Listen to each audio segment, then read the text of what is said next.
We begin this hour with that breaking news from France this morning, where at least 3 people are dead following a knife attack that is being described as an act of terrorism.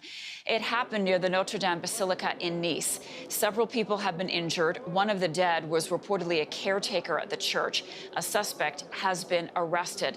Let's go straight to CTV's Daniele Hamamdjian for the latest on this story. Danielle, this just sounds gruesome. What's the latest you're learning about this attack? It happened at 9 o'clock this morning at the Notre Dame de l'Assomption Basilica in Nice, the biggest church in that city. 3 people are dead, as you mentioned, 2 women, 1 man. The first victim is a woman who is said to be 70 years old. She is the victim who we believe was beheaded. The second victim, the man, the caretaker of the church, is understood to have been stabbed to death.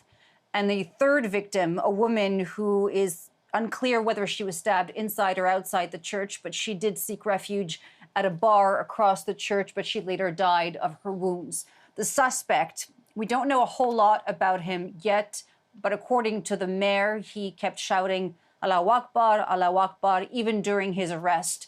He was shot in the shoulder, survived, he was arrested, and he is currently in hospital. Emmanuel Macron, the French president, is on his way to Nice, and we are expected to hear from him shortly.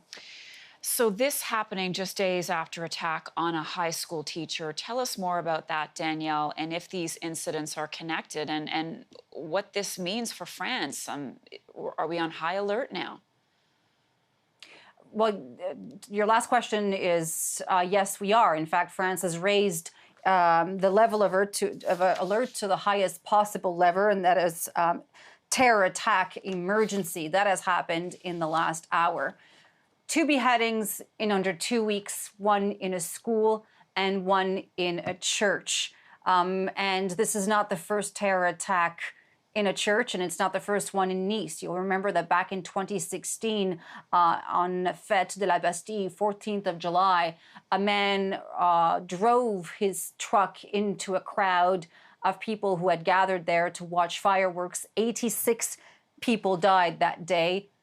Under 10 days later, a priest was beheaded in a church in Normandy. And I think what people will be looking to hear from Emmanuel Macron today is, this has got to end. This is not, it can't go on like this. And to take a step back here and take a look at the climate in France, it wasn't that long ago that Emmanuel Macron made a speech that some had viewed as controversial, where he described Islam as being in a state of crisis and had announced measures to combat radicalization.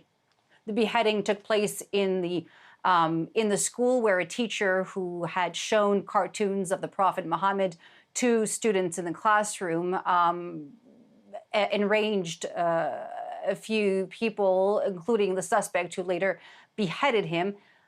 President Macron has not, has defended the freedom of speech and the freedom to publish those cartoons, and that has, we then later heard from Erdogan in Turkey, President Erdogan, who questioned President Macron's mental health. That has led to calls of boycott of French products. We've seen protests in Bangladesh, in Somalia, and Pakistan, mostly from Islamic scholars and politicians. But point being, the tension is escalating, and this is the current climate in France.